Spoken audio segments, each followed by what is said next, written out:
सम्पूर्णलाई नमस्कार। म दीपक श्रेष्ठ र आज हाम्रो चाहिँ यात्रा वालिकदेखि स्याङ्जा घुम्ती प्रगति नगर भन्दा माथि घुम्तीदेखि हामी अहिले घुम्तीमा आइपुगेका छौँ। घुम्तीबाट भित्र राइट लागेपछि हामी पोलमा बाकोट जाने बाटो भित्री बाटो वहाँबाट जाँदैछौँ। हाम्रो यात्रा चाहिँ आज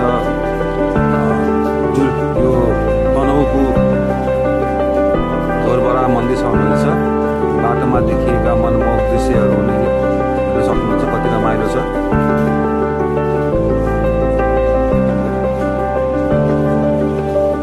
दृश्यहरू एकदमै मनमोहक। बाटो पनि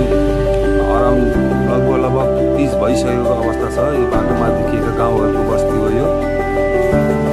हामी अहिले चाहिँ पुलमा नजिक पुगिसकेका छौँ।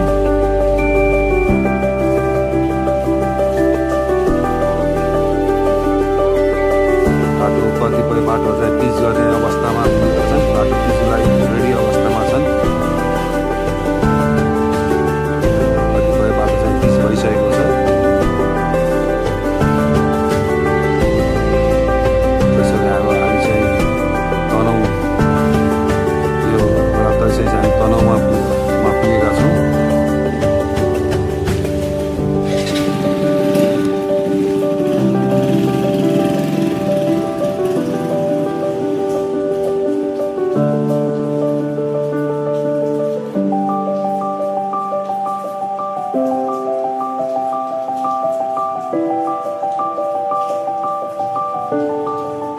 साह्रै रमाइलो एडभेन्चर पनि भयो।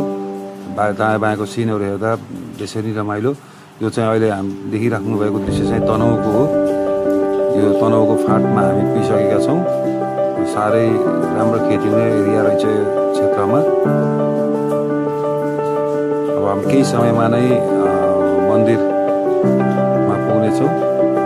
हामी अराउन्ड 50 किलोमिटर जतिमा चाहिँ यहाँ आइसकेका छौँ। अब 3, 4, 5 किलोमिटरमा भित्रमा चाहिँ हामी मन्दिर परिसरमा पुगिसक्नेछौँ।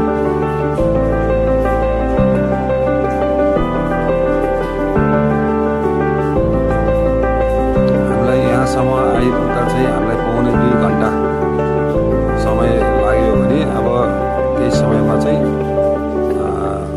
15 मिनटमा त्यस वालिङदेखि यहाँसम्म आउनलाई चाहिँ यो मन्दिरसम्म आउनलाई धेरै छोटो बाटो र रमणीय बाटो हुँदै हामी यो मन्दिर परिसरमा आइपुगेका छौँ। र जम्मा हामी चाहिँ 60 किलोमिटर अराउन्ड 60 किलोमिटरको डिस्टेन्समा चाहिँ वालिङदेखि धोरबरा मन्दिरसम्मको दूरी छ। यो घुम्तीबाट छिरेर जाँदाखेरि र यसरी तपाईँहरू पनि जान सक्नुहुन्छ। घुम्तीदेखि यसरी चाहिँ जुले गौडा निस्किन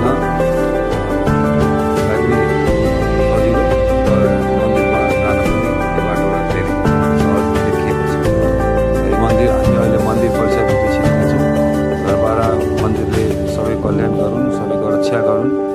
र अति नै मनमोहक मन्दिर छ। र यहाँ चाहिँ बच्चाहरूलाई चाहिँ नुहाउने त्यसरी गर्ने देखिन्छ। र यहाँ चाहिँ माछाहरू, पानीको भल्कोहरू बेला बेलामा आइरहेछन्।